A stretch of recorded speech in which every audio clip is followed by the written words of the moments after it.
From Calvary Church of Santa Ana, this is the Calvary Life Podcast, the show where we share stories, laugh together, and have discussions about faith, life, and God with people from Calvary Church. Here are your hosts, Eric and Matt. Welcome to the Calvary Life Podcast. This is Eric Wakeling here with Matt Doan. Hello, hello. Those of you watching on the screen and those of you listening through your cochlear. What? Called cochlear, the ears. I say cochlear implants, but yeah, hopefully, I don't know, mine aren't implanted, at least. There might be one or two people that are using those. Yeah. It's a good start so far, though. I like this. How's it going, Maddie? What's going on in your life? doing good here on this Monday in June. It's Father's Day week. Yeah. Have some high expectations. It's all about us, dude. It is, yes. I actually have some content on this already. Oh, really? Yeah. So two things. One, I get the emails from Amazon. Okay. Two, unless I'm told, I open the packages from Amazon as well. Oh, yeah. So I know I'm getting two gifts for Father's Day. Wow. And because I know this because You've opened. I've opened one of them and I saw an email about the other one. I'm not going to say what they are, but anyway. That is one of the challenges for married people of even just in general. When you give a gift, you're kind of just giving it out of your own account. Yeah. And these were basically things that I have seen that we also sort of needed. Right. I feel like at this point, Father's Day is I don't need a lot. No. But it's sort of like a reason to just buy something. Like one of them was this cookbook. It's kind of like a thick cookbook. Uh-huh. And so it's just a little bit I actually have a whole nother story on this too. So it's a little bit like buying your wife a vacuum cleaner or whatever, for Mother's Day or for her birthday kind of thing. You shouldn't do that. Now, because I'm the primary cook, so them buying me a cookbook is just them getting food. They're getting, although those watching and listening, B. Wakeling made these cookies that we all enjoyed here on staff last week. What are they called? They're actually called Blackstrap Betties. They were so good. They're super good. They're so good. Yeah. So they're like a duplicate of Black Market Bakery. It was this place that had these blackstrap molasses. It's a type of molasses. Okay. Blackstrap molasses. So these ginger molasses apricot cookies that are actually insanely delicious. Incredible. Yeah. But they have one batch of them. So it has I forget how much, but a sort of a cup or something or a half cup of molasses, which is sugar. And then it also has a pound of sugar in the one batch of cookies. And it's crazy, dude. It's crazy. That's why they tasted so good. Yeah. Yes. So anyway, but she's a great cook. Yeah, I don't she's know when actually a great you're at a social gathering, but those cookies were on a tray. Yeah. And usually I'll just take one because there's a lot of people. You want to be polite. You don't want to but Yep. You took more than one? I took more than one. That's okay. Yeah. So. Well, at the very end, at the end of the gathering, I think there was two left. Okay. And so I did the thing of who wants the last two cookies. Right. And then I appreciate you doing that because, when you're at a restaurant and you're sharing an appetizer and there's always one left. And you kind of need somebody to step up and be you need someone to say yes. Yeah. You need someone to say yes. That's what I talked about yesterday. But I hate when a restaurant, when you have four people, let's say at the table, and it's an appetizer with three of the items. That should never be allowed. There should be an actual law, a jail sentence law. If they have to they go straight to jail if they break that. So I actually got B for her birthday because her birthday was hit the button 2 weeks ago. Hit the button. Which one? Did I hit the right one? I don't know. They're all good. Yeah, but it was 2 weeks ago, and I got her a power washer. Ooh, can I borrow that? Yeah, you can actually if you want. So I got her a power washer because she wanted it. She genuinely wanted a power washer. And I think partially out of some sort of OCD-ness, enjoys watching videos of power washers doing stuff or whatever, seeing it go from dirty to clean. But yeah, she And the last couple of days, she did our like back patio.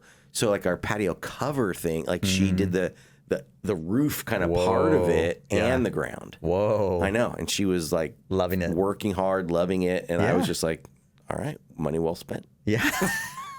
What were you doing while she was doing the power I was literally watching soccer.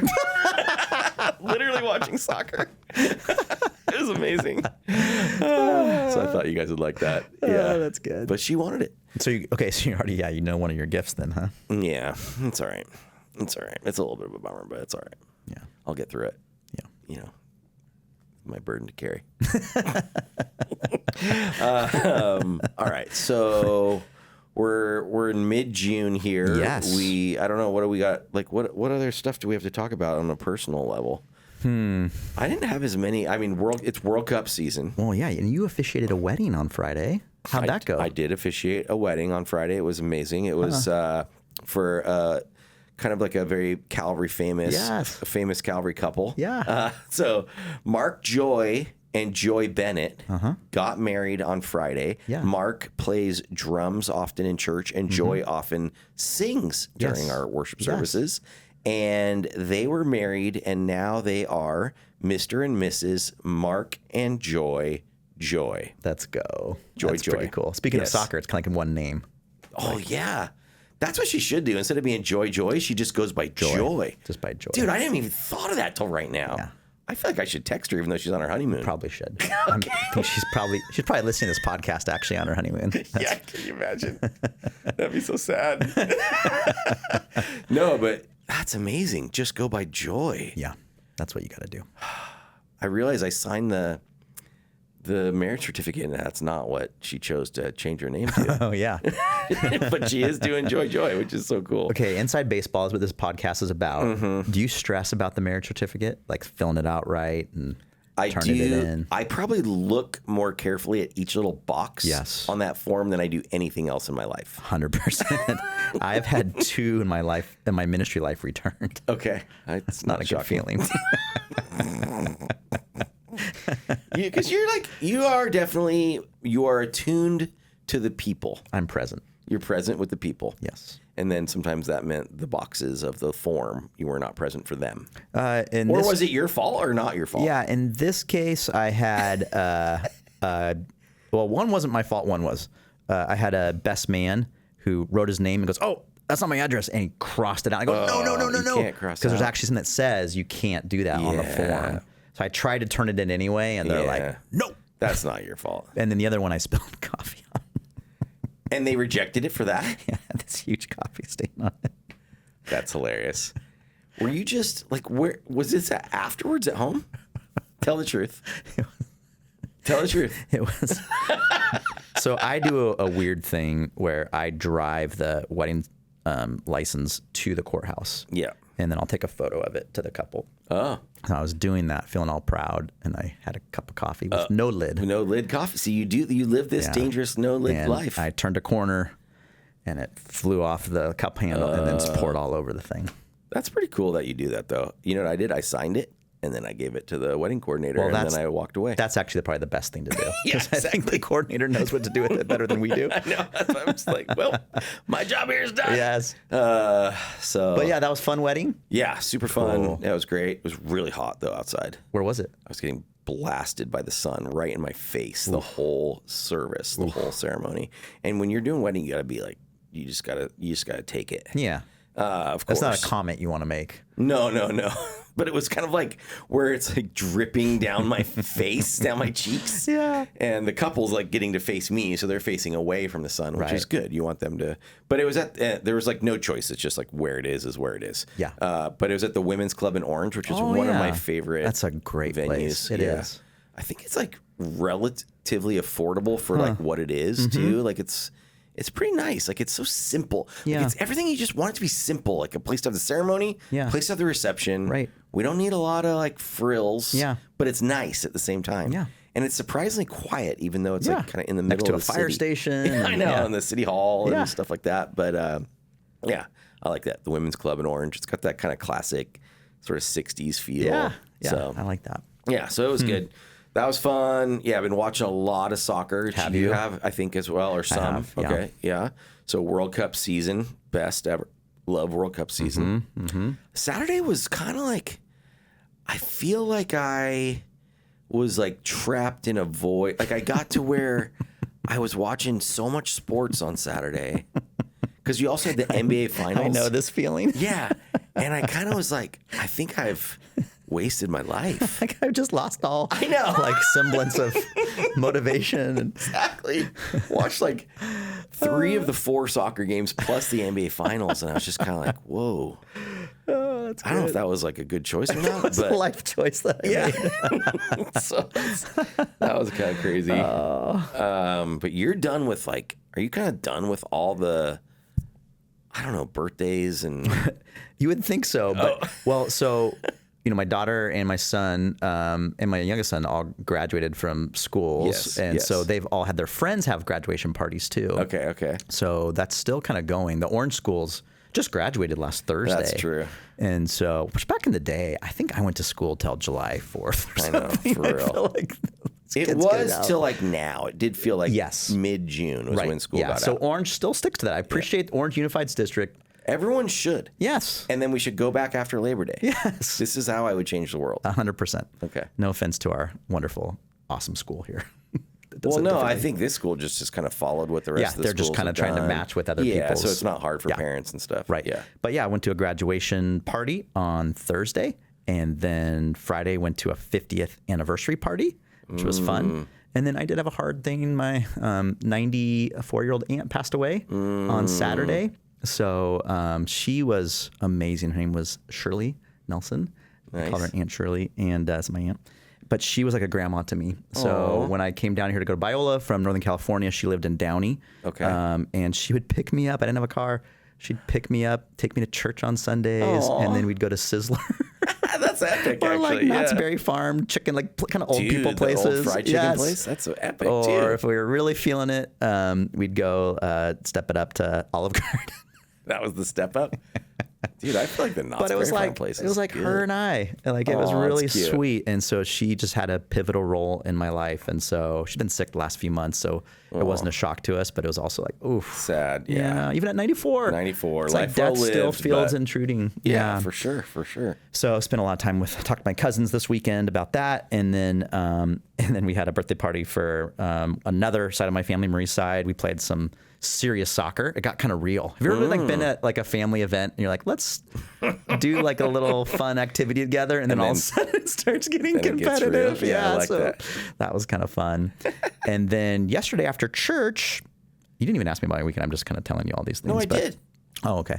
Then yesterday after church, we loaded the Suburban and we drove all the way to Malibu. Whoa. And we just sat on the beach at Malibu until the sunset, that is such a commitment to make it from Santa Ana. Malibu? Well, the waves have been good all week. Yeah. Which I went to the Wedge on Wednesday. Did you see it all this week? Of course. Yeah, it was crazy. Crazy. So, so Samuel was pushing us. He's like, "There's still a good swell there," and it's kind of like Doheny. It's a very slow longboard wave, but when it's breaking, it gets a little faster. Yeah. And you can just ride that forever. So he was the one that went in the water. The rest of us just kind of watched. But it was fun. But it's a commitment. Cool. Yeah. It's a commitment to get to Malibu. It's a serious drive commitment. And there's still like, have you been up there since the fires? Yeah, once when we drove up to Retreat. Yeah. I hadn't gone that way, so it was like, oh man, it's crazy to see just empty lots. I feel this is like a little bit like guilty thing to say, but it's like, I like how you can like see the water. Now, I know.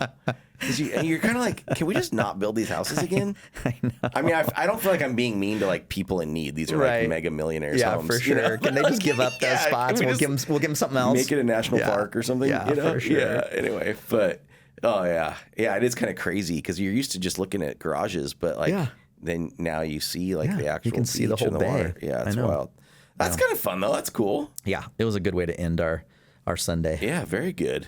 I had a good Sunday, but not quite the same. I spoke at New Life. Oh, that's right. I forgot that. Yeah. Yeah. So I spoke at New Life last night, which was fun. It's always fun to be over there. They are doing.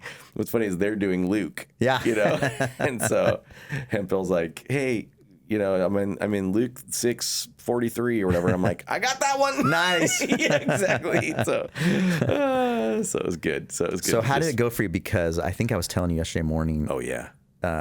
Matt graciously asked me to speak a few months ago, and I bombed.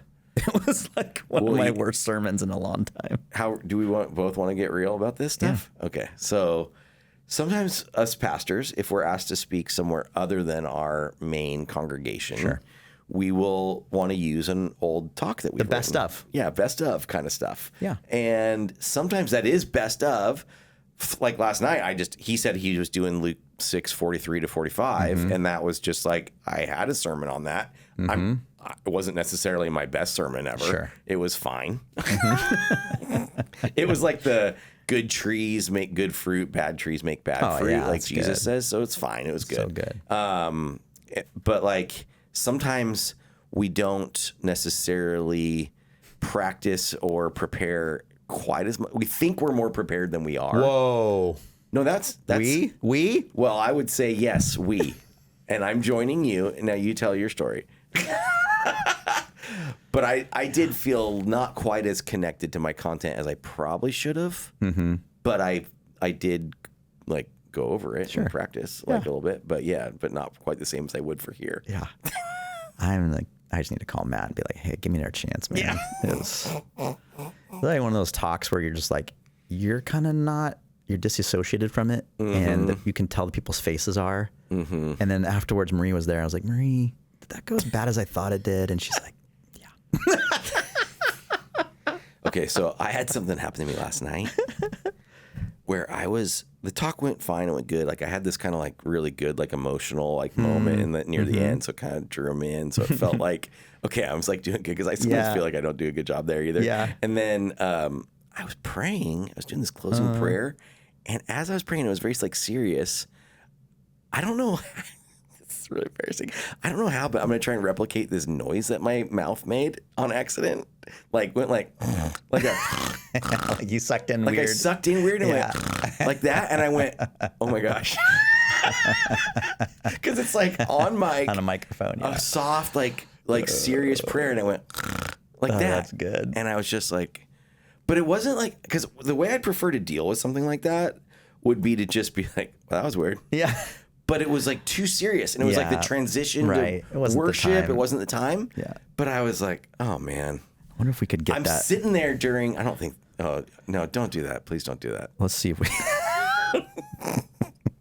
Because I was sitting there kind of like during the next, like the songs. They did 2 songs after the sermon, and I'm sitting there during the songs just kind of like, is that weird? Like, did I just make that weird noise? Oh boy. I kind of tried to play it off. I'm sure like nobody noticed it. Yeah, I don't know. I bet they did. Oh. Anyway. It's such a good church. I'm just looking at the live stream right here from last night. Oh yeah? It was a pretty good crowd last night, I felt like. Yeah. Yeah, super proud of anyway, life. Yeah, they're doing good. So anyway, that was just like a weird moment too as a speaker when your mouth makes some weird noise. It's just bound to happen. Just what happened? What's going on? For sure. I got too comfortable. All right. Well, should we get into it? Yeah. Let's get into. Well, actually, before you do, oh yeah, sure. You mentioned World Cup. What'd you think of U.S. on Friday night? USA, epic game. Yeah. So good. Just unbelievable. It was so good to see us play so well, play with like an attacking strategy with a lot of energy going forward. Yeah. Loved seeing that. Love seeing them celebrate together and just be engaged in it. Yeah. Now that is the worst team in the group that we played. The other 2 should be stronger. Yeah.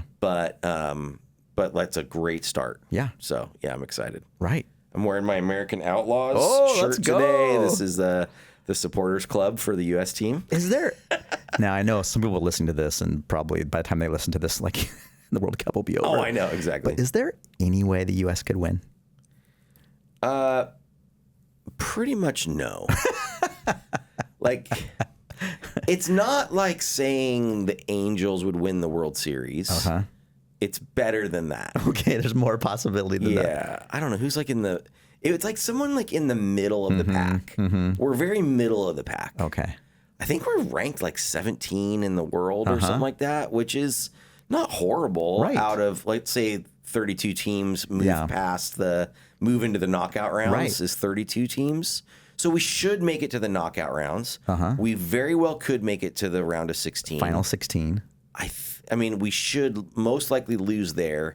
There's a fluky possibility we could make it past. I don't know soccer well enough to know, like, do underdogs never win? Every once in a while win? I don't think an underdog has ever won the whole World Cup. I think there's just too many chances to lose. You know? It's like, I guess it could, like, it's kind of like March Madness. Like, you could go far. You can get an upset or two, but you're probably not going to win the whole tournament. Right? Like, those Cinderella teams don't really win the whole tournament. So, yeah, I think it's kind of like that. Like, I think, I don't know. I just think it's not possible. Okay. So, anyway. Back in my mind, I'm like, oh, can you imagine on the 250th, anniversary of the U.S. that we won the World Cup? That would be insane. I mean, it's not possible. It's not like, I mean, anyway, but don't get your hopes up. All right. If you're listening to this in August, you already know. Yeah, exactly. You're like, oh, yeah, cool. It was Germany. How shocking. Or whatever. I do think that the World Cup needs to make one change too, or a couple changes. I think they need to have 2 wild card entries that are outside of the regional qualification system so that, like, an Italy still makes it. Oh. Because it's like you have Cape Verde. Right. Which actually tied Spain today, which is good, crazy. But, I mean, it is an island off the coast of Senegal. And it is, whatever. And it's just like... 1 million people, less than Orange County. It's crazy. And so it's just like, why do we not have, like, some sort of wild card qualification for Italy, who is a top 10 in the world So country. I also have a suggestion for the World Cup. Okay. I think, if you get a red card, you're kicked out of the game and you can't replace you. So all of a sudden, if you have 11 players and you lose one, you're down to 10. I think that they should just pull a very passionate fan out of the audience to replace that player. That's hilarious. And you can't, like, even have a ringer like there's, this happened to be Beckham was in the box. Exactly. Like, it just has to be you pull a number and, like, seat 28, row F is now in the game. Now, what if that was Beckham's seat? I mean, that would be cool. But it's probably going to be like some guy from Brazil who's like, all right, here's my chance. Here I am. What does that person, though, have to be from the country playing? So maybe when you buy your ticket, you have to say what country you're from. Yeah. You can't actively work against the country you're now representing. Right, because that's what could happen. Yeah. All right. Because that's the only other thing is I was, like, imagining now this guy then, comes in slide tackles Messi and breaks his leg. He has nothing to lose. Or whatever. Like, that's just true. Like what happens at that point. That's true. It could be dangerous. But I think that should be for every sport. I think in the Olympics, I'd love, like, in the 100-meter like dash, you just have one normal guy, just so we can tell how fast these guys. I agree with that. I think that would be really helpful, actually. Especially on those speed ones. Baseball, you can like one guy. It's just strike. Oh, that's funny. All right. Okay. Good. I could talk World Cup a lot. I also really enjoyed watching the NBA Finals this year. Yeah, it was really fun. I watched a lot of the games. I did too. I watched 4 of the games. Yeah, I did too. So yeah, good times. All right. We got Sunday morning. Acts 2. We are still in Acts 2. We didn't record after Tommy. No. So he was Acts 2:42. Excuse me, God, I have hiccups. Yeah. You doing okay over there? I know. Woo. I had 3 Diet Cokes at my lunch today. 3? Yeah, because there's like a soccer game on in the background during lunch, and I just kept like another Diet Coke, please. Oh, that's great. But yeah, so he did a great job talking about the church, talking about Acts 2:42, and then this last Sunday we got into Acts 2:43 to 45, and then 4:32 to 35, which is a little random, but it was because it's like kind of says the same stuff in both those. And it's all about how they were in awe of God working in miraculous ways through them. Yeah. Then they all were meeting together in one place, and then they also shared all they had, like all putting all their money in and sharing all their stuff. Right. So, yeah, I don't know. Do you got any reactions, questions? Yeah, so the fact that they were all in awe. I'm trying to be serious. But Okay. I wasn't sure what was going to happen. There's different ways I could take this. Yeah, exactly. Yeah, the fact that they were in awe, like this sense of like who God was to them, really was motivational in what really happens the rest of the description of the book. Yeah, exactly. I thought that was interesting key to pick up on that. That was their initial response. It was not like, oh, we got to go do a bunch of stuff. Right. It was like, whoa. Yeah. This is insane. This is incredible. What has happened? Amazing. Yes. Yeah, he's working all these miracles through us. So that was really cool in itself. And that would have been enough. You could have just told us that part. Like, oh, look at, they were excited. Jesus was alive. Should have just told that part because I went so long. Yeah, you did. So Eric preemptively texted all the rest of us that were involved in the service yesterday at like 7:30 in the morning. He's like, guys, keep it tight because I'm going long today. I did. I really did. It was like almost like calling dibs. Like I called dibs on going long. Now you still went long anyways. Oh, did I? I'm pretty sure. Let's check it out. Yeah, we should check it. I wasn't even looking at the clock. But yeah, this whole idea of what are we in awe of in just God's creation points to that. And you talked about being in these cool places that you've been in, obviously doing base camp just in this last season. That picture, I know you can't see it. Maybe you can go and see my phone. Yeah, you went 5 seconds long. That was my joke. But some of those pictures I showed from... Yes, that picture of like looking at Everest behind you. You look so tiny versus that mountain. It's just incredible. So you showed that, and then I thought that was interesting. You showed both here in Orange County, but then you showed another mountain with a guy like walking up it, and I think all of us thought it was Everest, and then you're like, guess what? Yeah.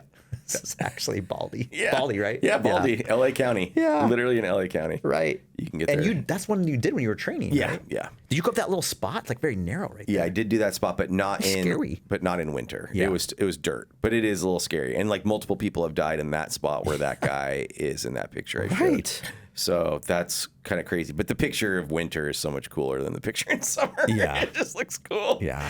But I just wanted people to be like, oh, look at this. Like these two pictures, Crystal Cove and Mount Baldy, these places are in our backyard. Yeah. You don't have to travel. I'm not saying you have to go to these exotic places across the world. But just get out in nature and you'll have a sense of the awe and wonder of God. Yeah. You have them, my brother. You've been to some places. Been to some cool places. Insane. Yeah. Most of us haven't, which is, just the grace of God. But you showed this picture. I'm just staring at it right now. You can go back on calvarylife.org to our sermons to find it yourself. But yeah, you talked about this thin place in the Alps that really a place that God met you in a really unique way. And then it wasn't just one time. It was actually a couple times on that trip. But then you didn't say this on this sermon, but you actually went back there and kind of even had a similar experience. Huh? It was crazy. Yeah. Totally did. Yeah, it's been unbelievable. Yeah. So I think I've been to that exact spot 3 times, and all 3 times it's been kind of like being struck with the love of God. And that's what it specifically felt like to me, was the love of God. So, it's pretty Which is interesting radical. because you're in this like majestic place where it almost makes sense like, oh, I feel the power of God here. Yeah, exactly. But it felt more intimate. And power can be intimate too, but it's like, it was more of like, whoa, the tenderness, the care that God has for me, I'm feeling in this majestic place. It was incredible. Yeah, you know that whole thing of like transcendence and immanence, like his bigness and above everything, and then immanence, like close and personal. Like, right. Yeah, in the midst of this thing that feels like it should have been transcendent. That's like, I love what you picked up. It was more close and personal. Yeah, it's interesting. So the question is, do you want us to scatter your ashes there? Oh, hey. What's good for that is like if I go first, and like, what if I said I want Matt Doan to scatter my ashes there? Yeah, then you get a trip. Yeah. But you might be old at that point. I know. It's possible. Although I might I might not be able to do it. I might live hard, die young. I don't know. Live fast or something. What is Lord, it? make it not so. No, make it not so. Do you think though, as you hiked to this thin place, was the process of getting there even preparing your heart Totally to meet with God in that spot? Totally was. what's interesting is I remember the third time I went, I was almost being skeptical with myself. Like, what are you doing? Like, don't, like saying that to myself, like, God, this isn't going to happen again. Like, don't be seeking that. Don't be, don't try to manufacture that, or like having all these kind of thoughts. Or maybe even like worried, like, oh, what if it doesn't? Or all that kind of stuff. Yeah. And I don't know what would happen if I go again. Like, I don't want to, like, it shouldn't have to be that it's like required to or something in my mind. Yeah. But there was like a sense of expectancy. What was interesting to me about that whole thing was the trip where I went, like, there's 3 days of hiking. The first and third day, I did go to that spot. The middle day, I did this super long hike on the other side of the valley. And it was just sort of a nice, normal day of hiking. Yeah. It wasn't like this crazy experience or something, So I just think it's so cool. You look in some of the scripture has both. It's like it's places where God commanded people to build like a monument. Yeah. Put some rocks together. Remember what God did here. Yep. And then he also like destroys very sacred places because this is not about that. And then we talked about this a couple weeks ago, like the temple's in you now. Yeah. You're not going to go to an actual spot to worship God because you can worship him any and everywhere. The Spirit's in you. But there's like kind of a little bit of both. It's like, I still think God has these places for us. Yeah. Not to make them above and we only can worship him there. Yep. But like just these sweet places for us. And sometimes that can be even like in someone's backyard or in a chair at your house where you had a good conversation or you read something for the first time. It could be even here at Calvary in a different spot. Like, I was in Fellowship Hall when I accepted Christ or whatever the case could be. But I think it is cool to have these like spots of like, ooh, God, I remember God met me there. Yeah. I have heard that sometimes these kind of spots are, I think it's kind of like why like Hume Lake is like a spot like that is because also like, people are praying there. Yeah. People are saying, Lord, make this a place that is like this, right? Yeah. And so, and for years and years and years, people have been praying that there. And like there's that place like Fal de Brennan or something like that in Wales that like is a place that people have been sort of struck with the Lord. There's even like a book about that place. And sometimes I like, even as someone who's experienced things like that, I still am kind of, I don't know if I know what I think about all that is interesting, but it is a place that's also a place that people have prayed. Like, Lord, will you make this a place that is a refuge for people? Make this a place that people meet you. Yeah. There's some church, I forget what it is, but there's some place, I think maybe it's in Holy Island off the coast of England, northern England. It might be in Scotland somewhere where there's this like church where it was, there were these almost like monks or something. I don't think it was Catholic. I think it was Anglican. But people were praying in this spot for like 24/7 for 100 years or something crazy like that. Like that they always had a person in there praying over this spot, and that it is kind of people have had similar experiences there. Right. So that's interesting. So do you wonder? Oh yeah. If someone was praying for you? Oh, I know. Either someone prayed at that spot in the Alps, like, Lord, would you meet people here? Right. Or specifically was someone even praying for you that first day too of like, Lord, maybe. I just want to pray for Eric. Because I told a lot of people and I mean, I was on my sabbatical. And so there was a sense of, that also was like a season. It's interesting because that for me happened in a season where I had been in an intentional space of seeking the Lord for probably about a month at that point, and resting and getting away from my normal schedule. And I even remember early in that sabbatical, I had a little less than about a week at some friend's condo in San Clemente. And I remember I was reading that one. What's that? You gave me that little thin book. Shoot. There's like a thin, like Reformed book too that I should have hated, but I actually liked it. Like Delighting in the Trinity, maybe? Shoot. It's okay. It's not that, but it's something else. But it might have even just been about the holiness of God or something like that. But anyway, I'll remember later. But I remember even on that trip, like there, I just was kind of like bumping up against. I was feeling a little of that. Yeah. Praying to the ceiling, kind of, not really, kind of having a hard time connecting to the Lord. but I think it was like detoxing almost. Because it's just the detox of busyness. Yeah, I know exactly what you mean. Yeah, and so sometimes like we need to kind of detox that. And I wonder if people, like, I know us as pastors, we are able to do things like that.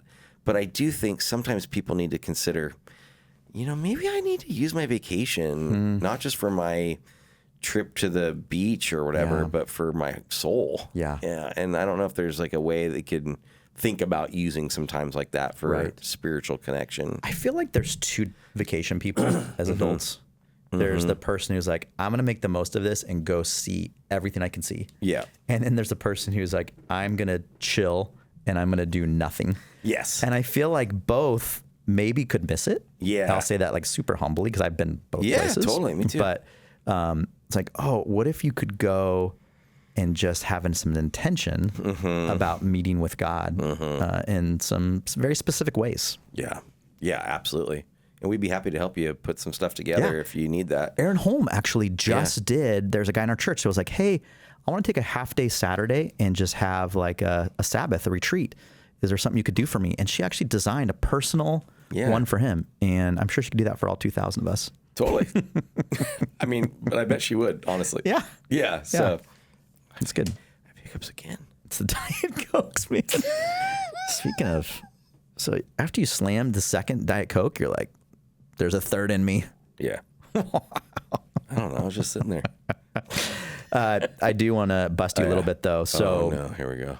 We had this beautiful picture of the Alps, and you're talking through this, but you didn't have a need in you. I'm not sure the rest of us had this need to go point it out on the screen. So you like walked up to the screen, you're like, right here. You said you liked it when I did that, and now you're making fun of it? Last week you were like, you should make this a part of your... You literally said you should make this a part of like what you do. Oh, I'm just looking for ways to make fun of you. Are you sucking me into this? I'm just looking for ways. But like, what was you just like want us to see that very spot? Well, like I just was like, this is the exact spot. I showed you the exact spot. It's right here, right in that shady area. You're being bad. You're the one that told me to do that. You can't tell me to do that and then now make fun of me about it. That's not fair. That's a setup. Entrapment. It's a trap. And then we talked about Colmar too, which is a place that you got to go. And it was like, man, so powerful of like, as I felt God's love in this majestic place, I now see God. Like you said. The tourist from Wisconsin. Yeah, that was like a perfect state to pick out. I don't know why. It just makes sense. It's just like you can see it. You can picture it. Fanny packs. Yeah, 100%. A lot of cheese. Like yeah. But and you got emotional again on Sunday, just recalling that, which even just shows how tender that moment with God was. It's true. It's just so cool. Yeah. So that was the first half of our message.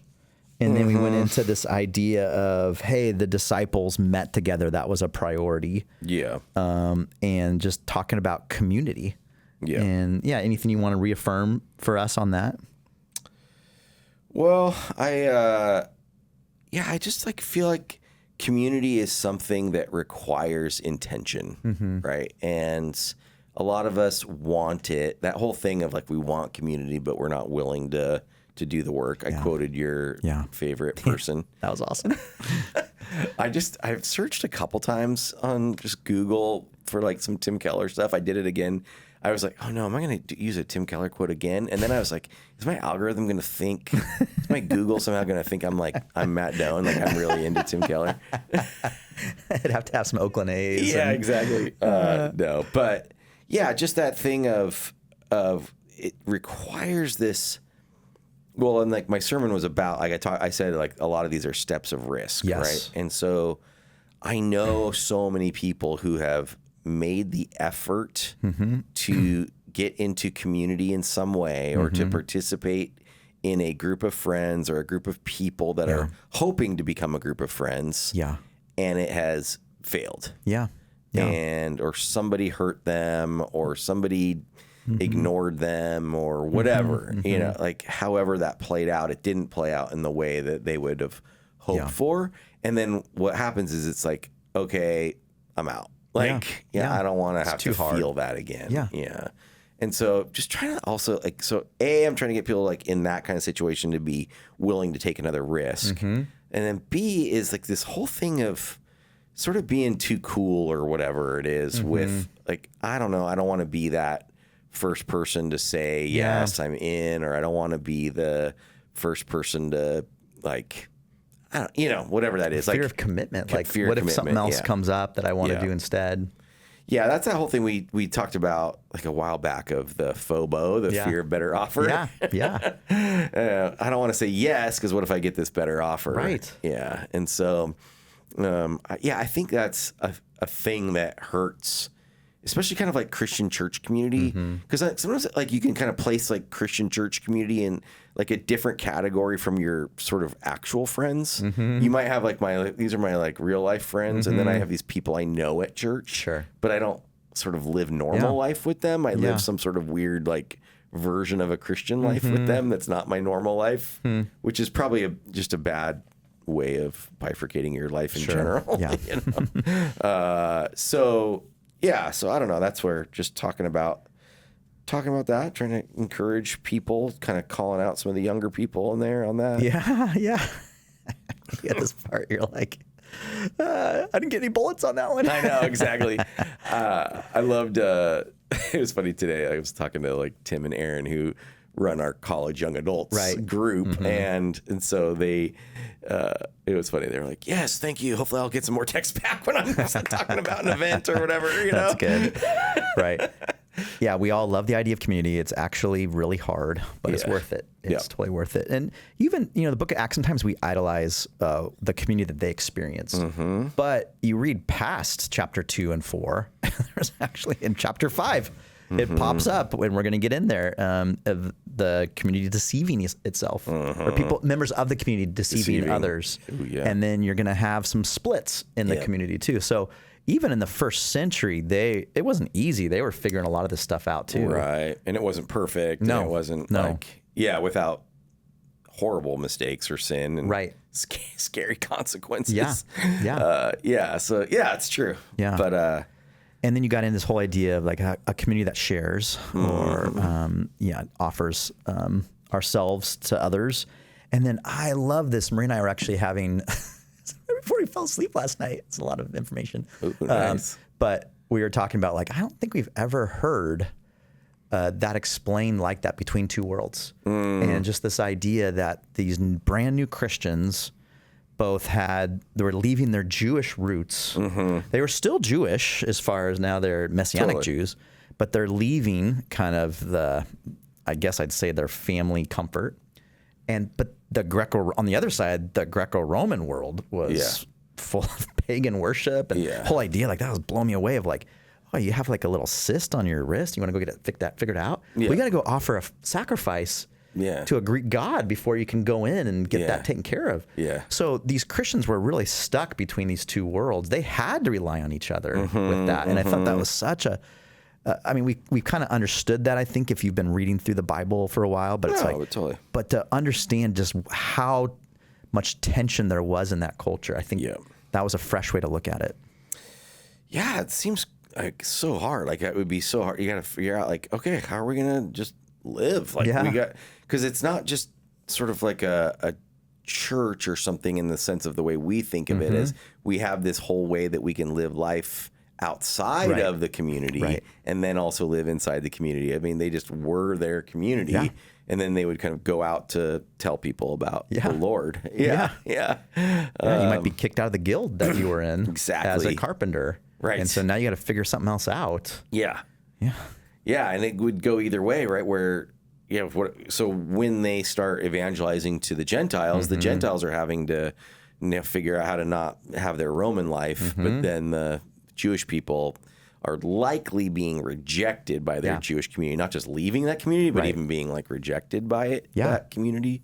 And that was all of life was found. It was such a small world then, like even population wise, like the world was just so much smaller. And so even the area was so much smaller, and like they would just know you would know most people, right? Like it's just everybody around. They knew your business, right?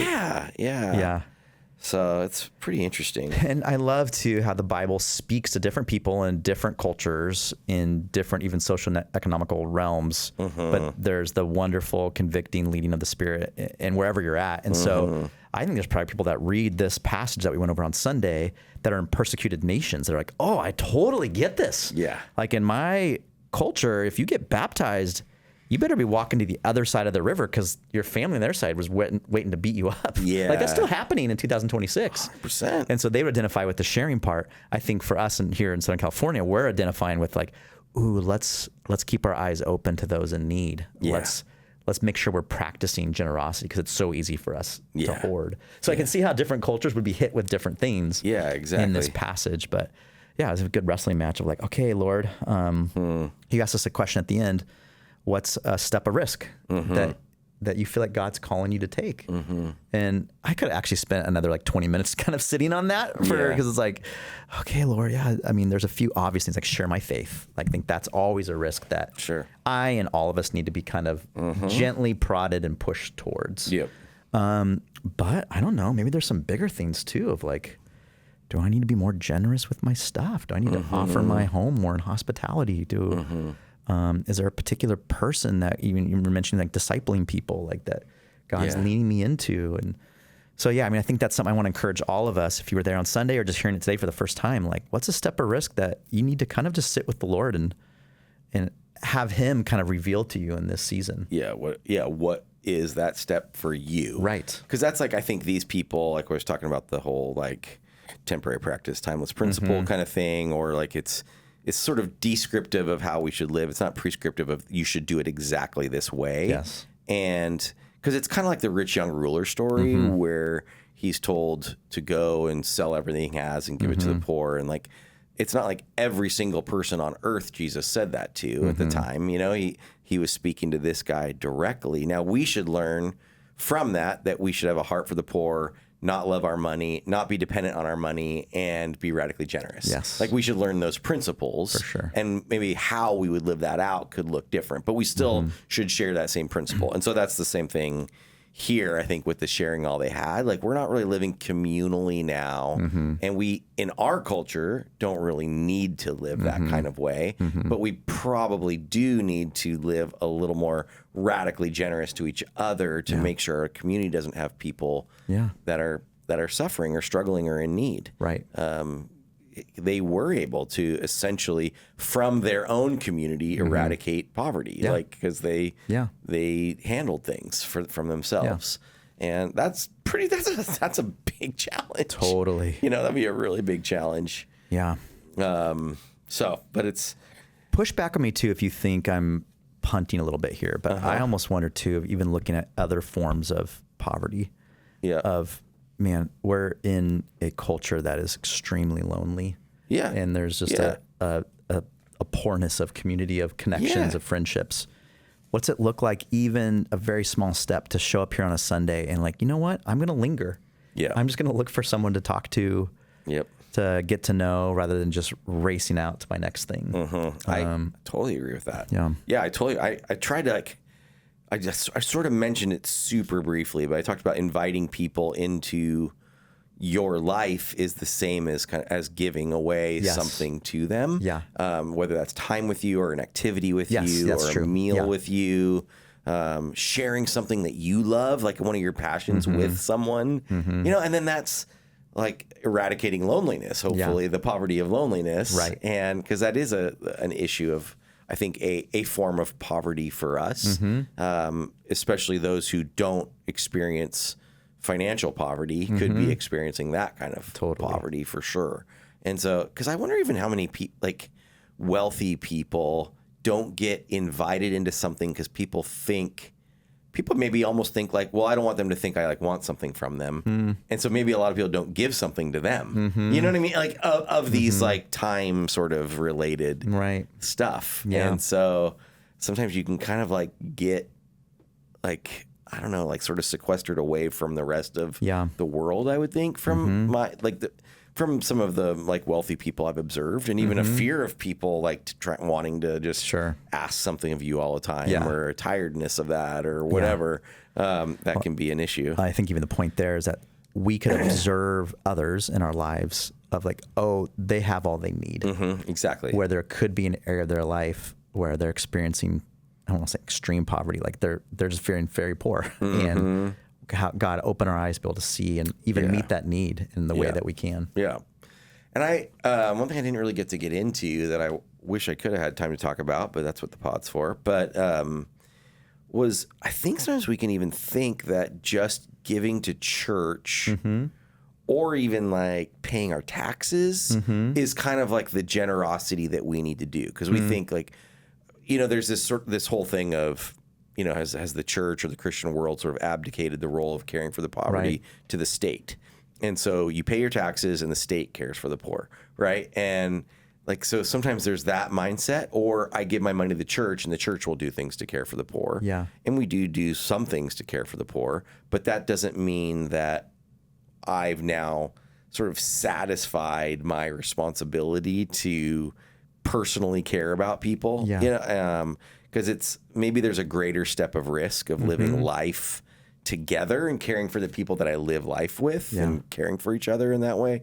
Because that's what, again, this part wasn't about them going out and finding poor people that weren't part of their community. Sure. This is about them, their community. People are coming into this community of followers of Jesus, and then they were all then being kind of like taken care of. And everybody's just putting their pot in the middle. I mean, it was very like communal living in that way, right? Which is so fascinating. But it would have been crazy to see like how did it actually play out, like like super logistically, like I don't have a house or whatever, okay, well we'll get you one, I don't know how that works, but I'm guessing this was pretty temporary as far as living this way. Totally. I wonder if it was like, we're just gonna go buy a bunch of bread and fish. Yeah. And we're gonna all gather together at 2:00 and eat together. Yeah, maybe. It seems more than that though. Yeah. Well, if people are like selling, I mean, once you get to Ananias and Sapphira and they're talking about selling houses. That's true. And putting the money in. That's true. That does seem like a little bigger than just like some fish. And it said no one had a need. Right. So it wasn't just like, I fed you a potluck. Right. I don't know. It's interesting. Yeah. That's why I'm like curious about how it played out. Because I don't know how big it was, but it seems bigger than that. But, and I definitely know it seems to be temporary, but they all also start kind of hitting the road pretty soon. Yeah. Too. Like they're like on the move to go up into Asia Minor and Greece and actual Rome. Yeah. And that step of risk too, sometimes it ends up being steps. And it's like, counting the cost. It's like, okay, just take one step at a time. Yeah. And then Lord will show you what's next. Yep. I'm thinking of, I want to call out Robert Carter, but Robert had a guy in our community, and he was on the fringe of our community. He would kind of sit in the back. He would leave right away. And we discovered after a bit, and it was kind of obvious too, that he was homeless. And he would come up to the church office and he'd be selling things to Norma back then or other people. And Robert just took an interest in a way. He took a step of risk, got to know this guy, took him out to lunch, kind of heard his story. And then Robert started advocating for this guy, took another step, and actually found him a home to live in. And the guy ended up only living like 3 to 4 more months. We didn't know that at the time. And then he passed away, but Robert was able to find a home for him to spend his last days in. It was just incredible. But that step wasn't, I don't think Robert had a huge plan for it. He was like, hey, here's a guy that I'm feeling compelled to take a step with. Yeah. But then that did lead to another step. Yeah. And then it led to another step. But then I feel like he just got to watch God provide even in that whole process. And so, I want to encourage all of us, like, let's take that step. But then, like you're saying, don't just say, okay, I took my step. Now I'm good, God. Yeah, it's almost like you have to ask that, what's my small step of risk? Like, or it could be bigger. You have almost like every day. That's the best way to say it. Yeah, for sure. And like even once after every step you've taken, then you're like, okay, Lord, what's my next step? Yeah, that's cool. For sure. It was interesting. I was thinking about we had talked about the sharing thing a little bit, like in our like brainstorm group, and we were talking about sharing, and it's like almost thinking of it like little kids and how like we're supposed to like learn how to share, right? But like as adults, we still need to like learn how to share. Like there should be some more of these like ways that don't forget to share. Give your mom's voice. Yeah, your mom's voice. Like every time you go fill up your drink, but you didn't ask somebody else. I don't know, or whatever. That's serving. It's not really sharing, but there's just some sort of way of like, did you like you had an opportunity to share here? Did you just keep it for yourself? Yeah. We kind of can have that like mine, that mine attitude. For sure. I remember somebody brought up this story of like the way our mindset is here. I think where we live, like I'm going to get mine, I'm going to hold on to it sort of mentality. I earned it. Yeah, I earned it. This is mine. You don't get it. And like the opposite was like the Japanese mentality sometimes is different like that. There was that baseball game where Shohei Ohtani hit a home run and it went into the crowd, and then the entire somebody caught it in the crowd and they were like, we caught a Shohei Ohtani ball. And but then what happened is they passed that ball. The ball went and just immediately started being passed around. So everybody in that whole section got to like hold it and look at it. And it just naturally made its way respectfully back to the person that caught it. Whoa, that's cool. And nobody tried to like take it and nobody whatever, and it was just this spirit of like, I'm going to share this and we can all experience some joy from this. But like also it's going to go back to like who it belongs to. That's a great illustration. Isn't that cool? Yeah. I wish I was just like, I got to cut that though. That's not and nowadays it's like we have videos of like people like shoving a child to the side and like taking the ball, whatever. It's like good grief. I had it's a random story. I'll try to make it quick, but sure.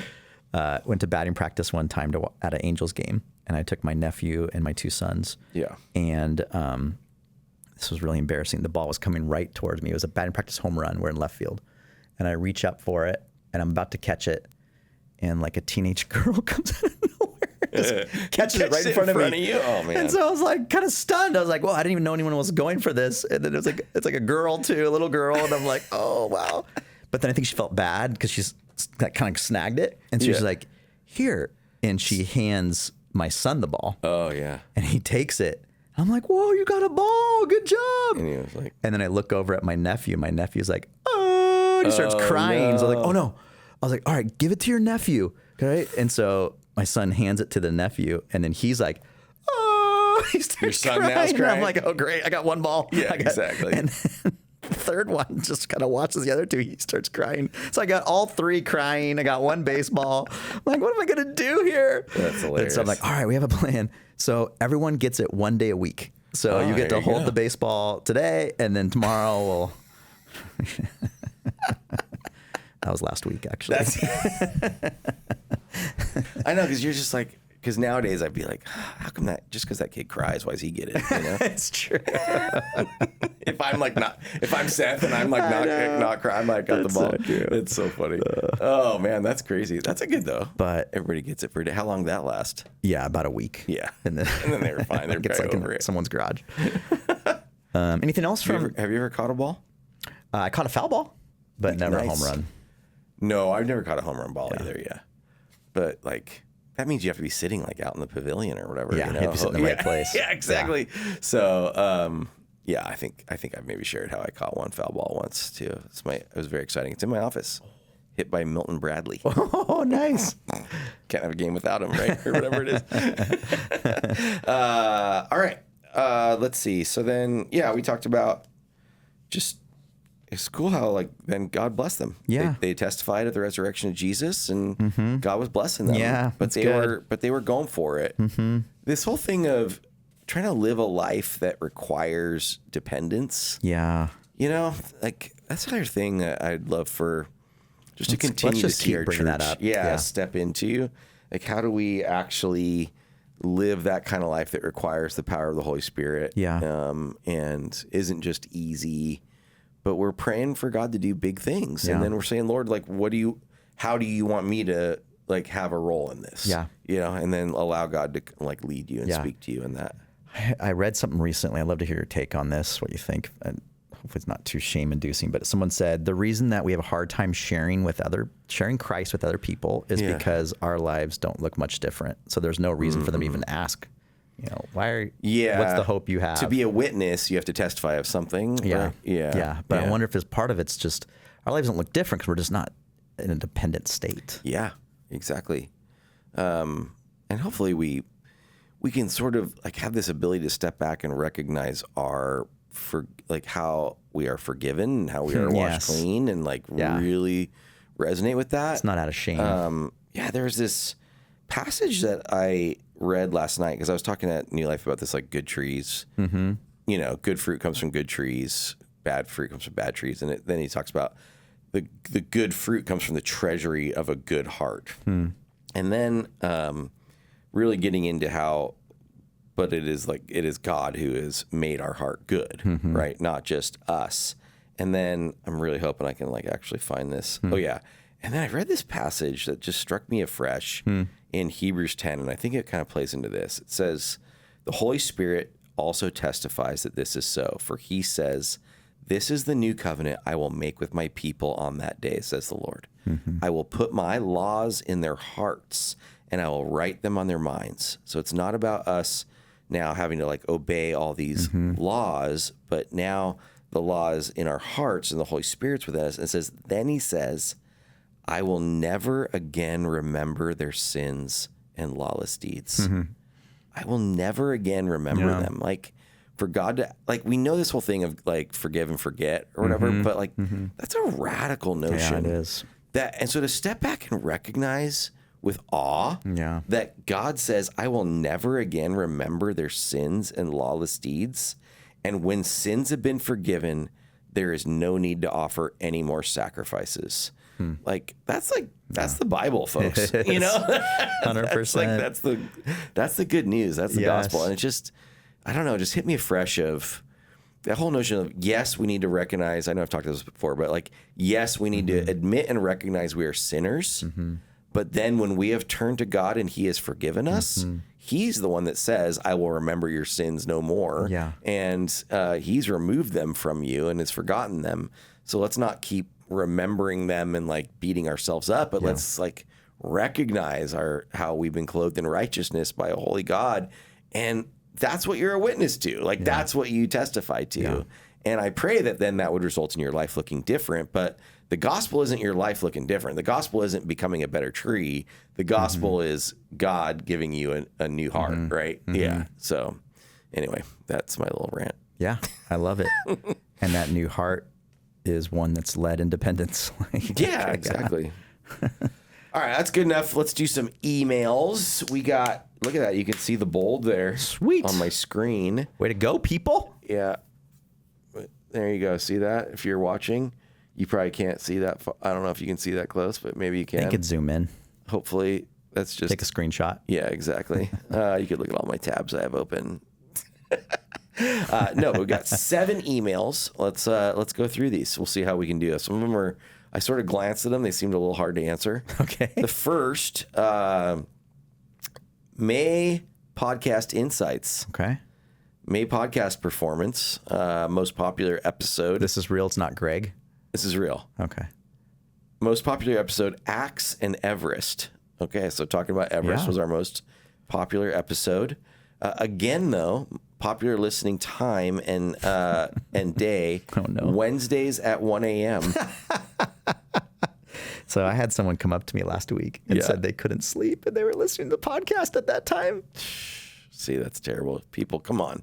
You guys got to help us out. Listen to this a little earlier, please.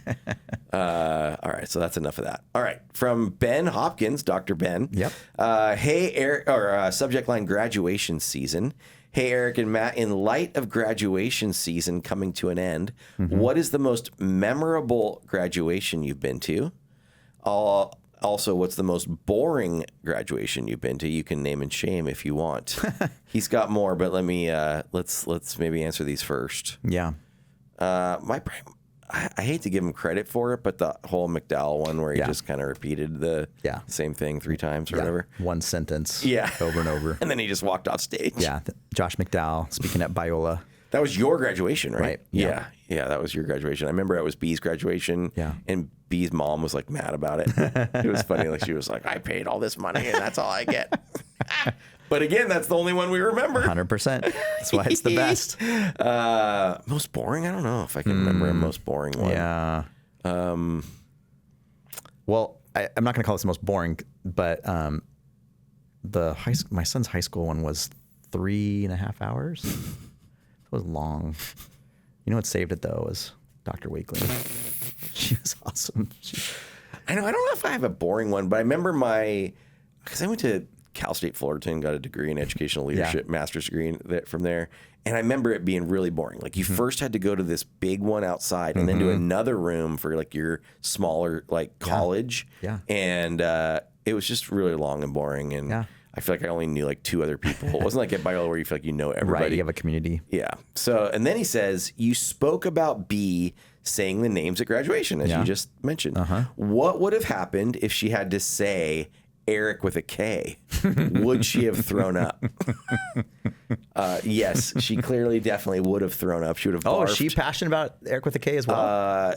Yeah, as any good wife would be. She's supportive of your hills to die on.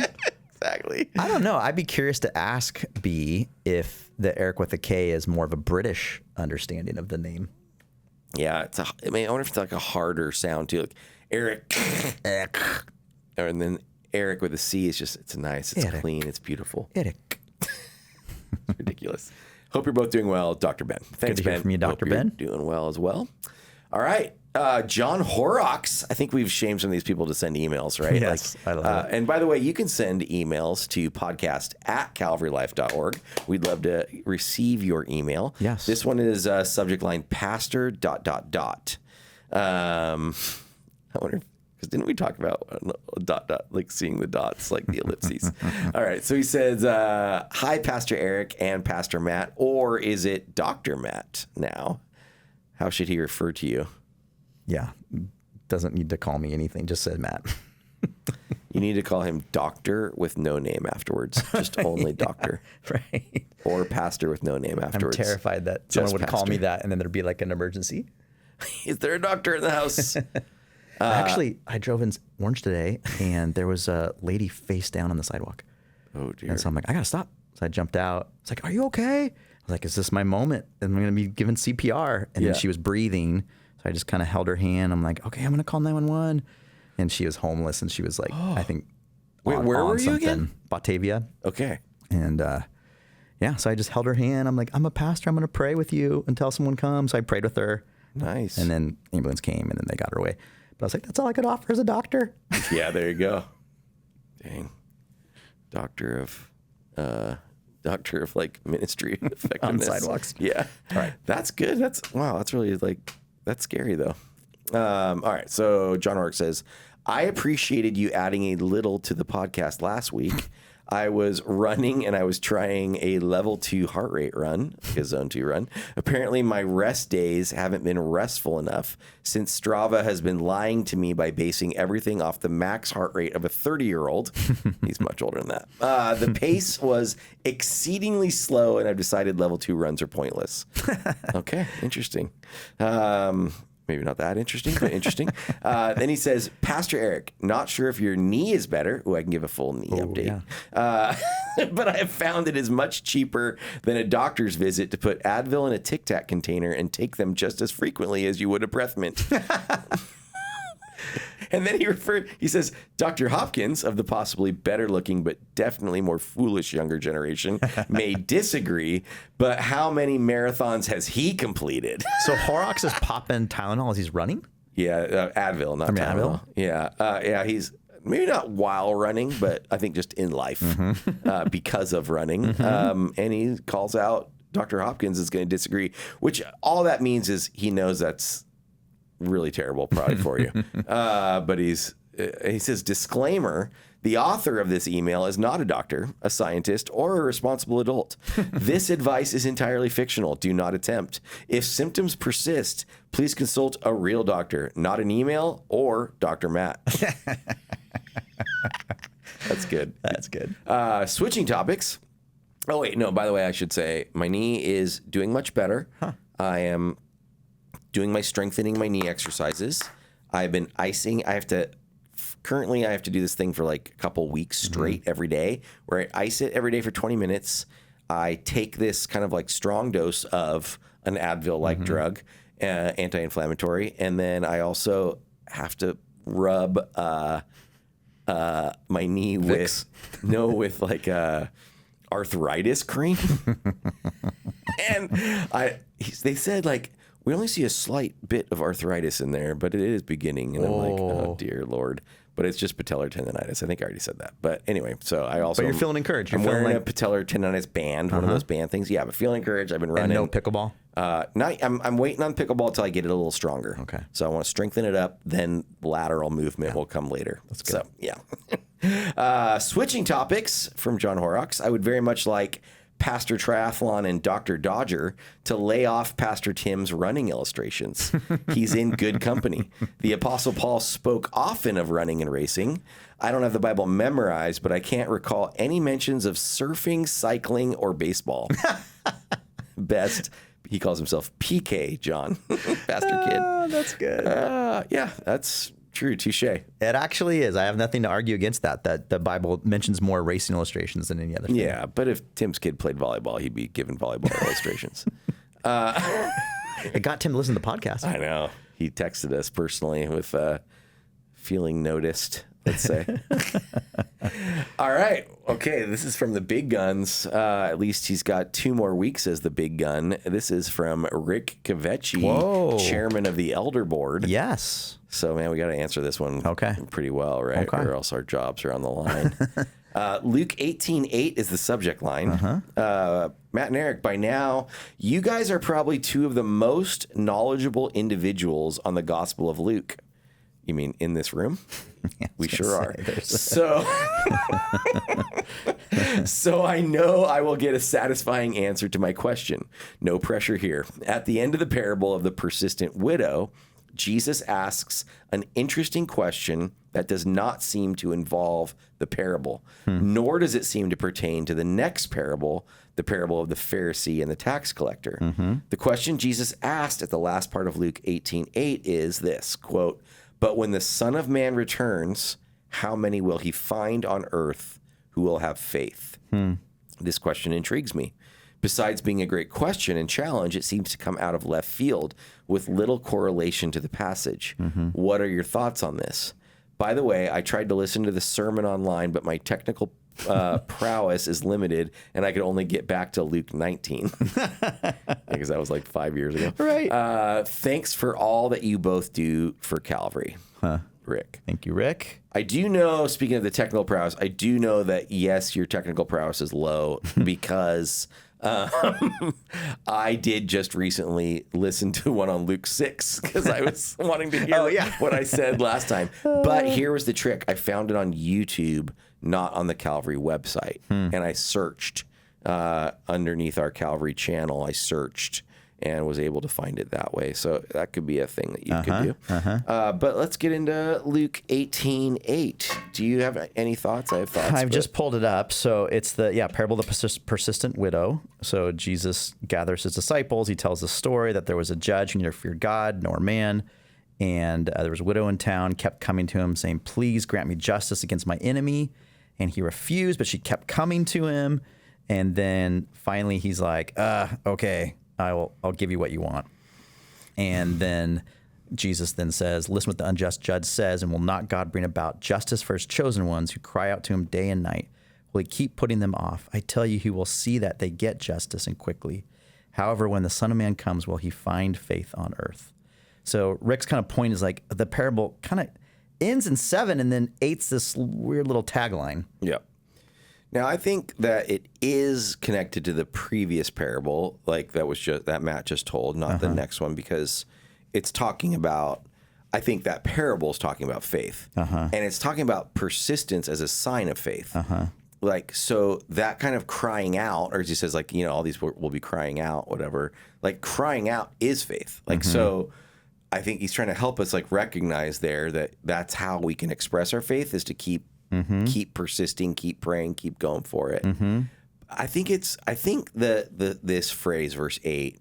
Now, I haven't like double checked my thoughts on this with like commentaries right now or anything, but I think it is one of those like statements of like, it's like more of a, is it like would this be metaphor? But it's making a statement. It's not really about the question itself. It's just like he's using it to make an expression of you all are faithless. Yeah.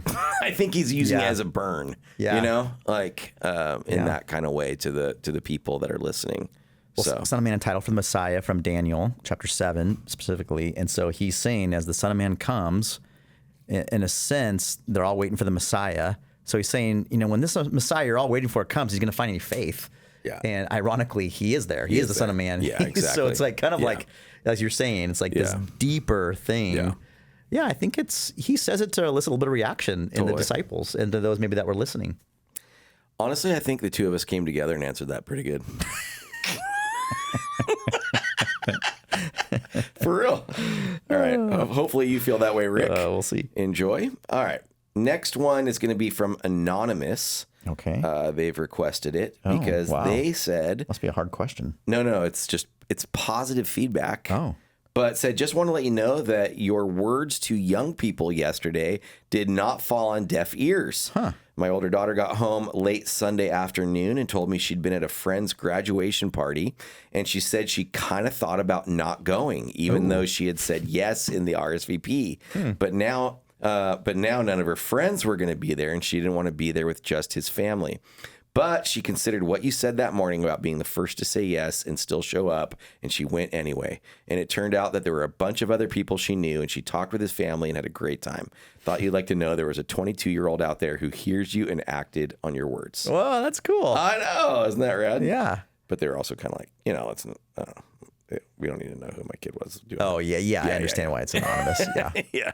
So that's cool. That's awesome. Mm-hmm. I can just say so many times, I think even in this culture of being so busy and we're weary, it's hard. Like you get home and you're like, oh, I have this commitment tonight. I don't really want to do it. Totally.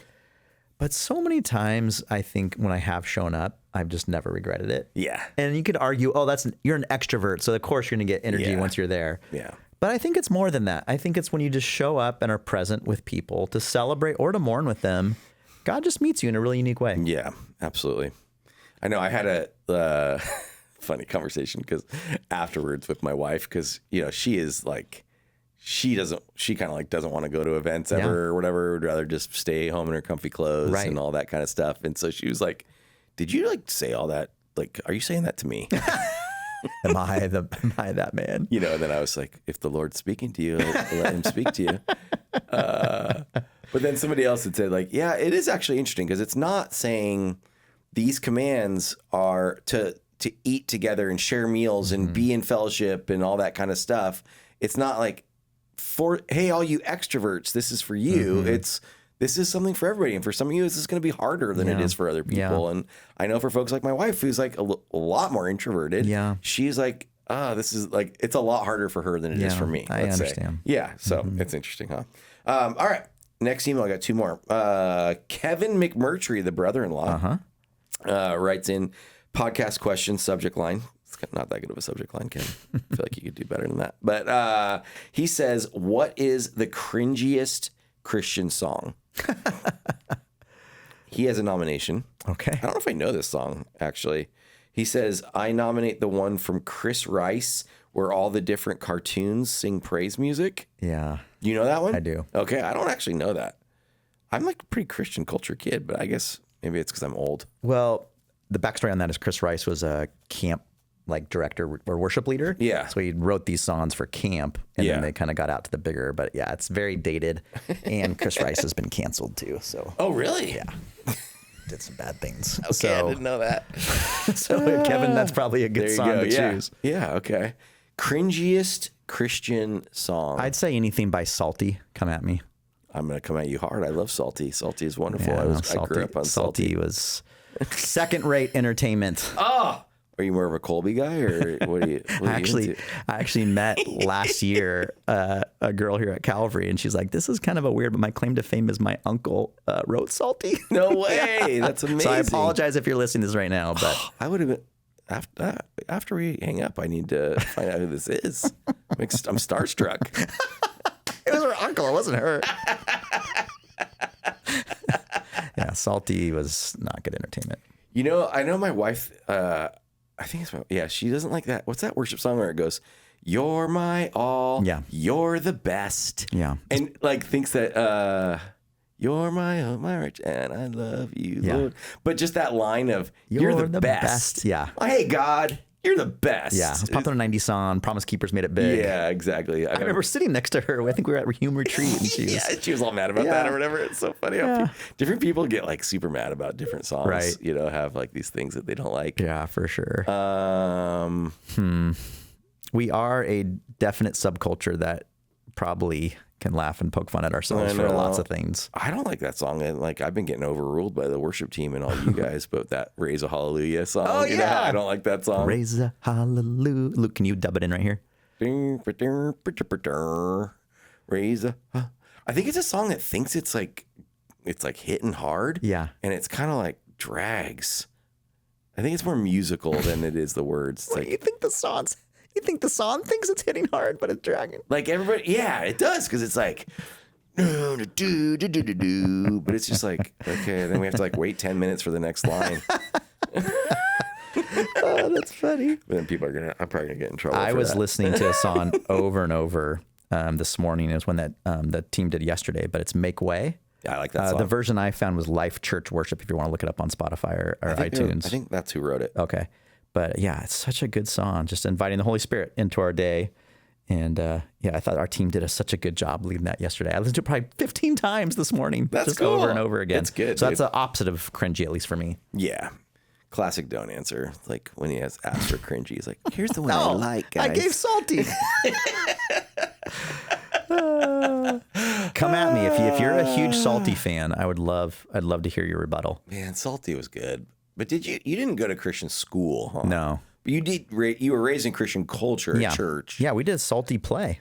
At your church? Yeah. We had a guy like dress up as a Salty songbook. Dang. Because we did it at my Christian school, but not my church. I feel like at Christian schools as a kid, in the 80s, like you did a lot of cheesy stuff. Because it was like, they just thought you make it for kids and it's somehow instantly that means it's good or something to kids. I don't know. But it was some weird stuff that we did, man. Yeah, I don't know. Maybe that "You're my all, you're the best." I'm trying to think what else is the cringiest. There's definitely some cringe out there. I think that's all I got. Okay. I made fun of Raise a Hallelujah, so I'm already going to get in trouble for that. Okay. Last one. Keeley Hall, all-star to the pod. Subject line miscellaneous, says, "Good morning. I just want to say how much I appreciate the members of the body reading the scripture each week. Yeah. It was such a blessing to have Pat C via a recording." Yeah, that was cool. It was cool, I agree. On a lighter note, inquiring minds want to know what happened to Matt's pants. The next sentence is going to help you, but I like just kind of pausing there. Did he get the gum off? Oh. See, I told you it would help. She says it comes off with ice. Oh, yes. I need to try that because no, the gum's still on there. Okay. Yeah. So ice is That's right. what I she forgot says is about the that. key. Yeah. Did he return the ones that were a little too tight? No. I have goals. I have goals. I like that. Dude, I have right now it is 3:30 as we're recording. Mm-hmm. I had an alert come to me today that between 3:30 to 5:30 today, I have 2 new suits arriving to my house that were made for my size of my body. For the wedding. Yep. For the wedding. I decided while I was there because they had a deal for 2 that I also got a new just like black suit. Yeah. Because I have like a charcoal and a navy, but I didn't really just have like a pure black. Right. And I was like, I need to get a black suit. That's great. So I got a black suit. So anyway, plus the blue window pane suit. Oh, yeah. Oh, we got to see that thing. Then she says, missed the pod last week, but I do think you are keeping up with Matt's goal. Yes. Unless you really slack off during the summer. Yeah, I think we're on pace. I think we're okay. I am going to be away for like a week and a half during the summer for the wedding. Oh, boy. Because it's a destination wedding, and B and I and Ella are having our own sort of version of a honeymoon. After the wedding, we're going away for a little rest for about 5 days after the wedding. Maybe we'll have a guest. Yeah, I don't know. Again, Matt did learn how to push one button so far. I now can record. Yes. I don't know how to turn it on. That's true. I did turn all of the stuff on. Yeah, I don't know how to do that part. But yeah, I think. Are you going to be on are you going to be on any more this summer? I've put in. This is a little awkward. Put in a time request that you have. I definitely not acknowledged. Oh, really? So. Wow. Okay. I guess it's pending. It's pending. Pending. Let me check our little thing. No, don't do it. I'm just making a joke. Oh, it's blank next to the "When are we gone" section in our meeting agenda. Yeah. Okay, so I'm gone. You're not gone. So we should be able to pull this off. We're going to get to our 30 people. 33? Wait, what was that? Was it more than 30? Yeah, I think it was more than 30. If somebody wants to correct us, because you actually remember the things we say, we welcome that correction. And we're still waiting if anyone would listen to all the Luke sermons, all 119. Yeah. We're willing to get you some ice cream. We're not saying we're delivering it. We're just going to say we're going to get you some ice cream. Okay. We're not saying we deliver it ourselves. Right. It'll get to you. Yeah. Right. So if Brock does this from Florida. Yeah, someone from Florida or Molly. Yeah, exactly. Yeah, Molly, Africa. Yeah, we're not doing the pie thing or whatever. Right. Okay, yeah. Gotcha. We're still waiting for somebody to step forward and say, I will take this challenge. Okay. I love it. I don't know. I don't think Rick Kavecki could do it because he couldn't really go back to Luke 19. Let us know if you're having technical difficulties. Hopefully you'll be okay with it. But all right. I think we did it, Matt. We're back up there in our time, too. We almost went to an hour and a half today. Sweet. All right, guys. Thank you so much, Maddie. And thank you for listening to the Calvary Life Podcast. Thanks again for listening to the Calvary Life Podcast. If you'd like to share any of your thoughts, please reach out to us at podcast@calvarylife.org. You can find out more about the show on Instagram @CalvaryLife or on our website at calvarylife.org/podcast.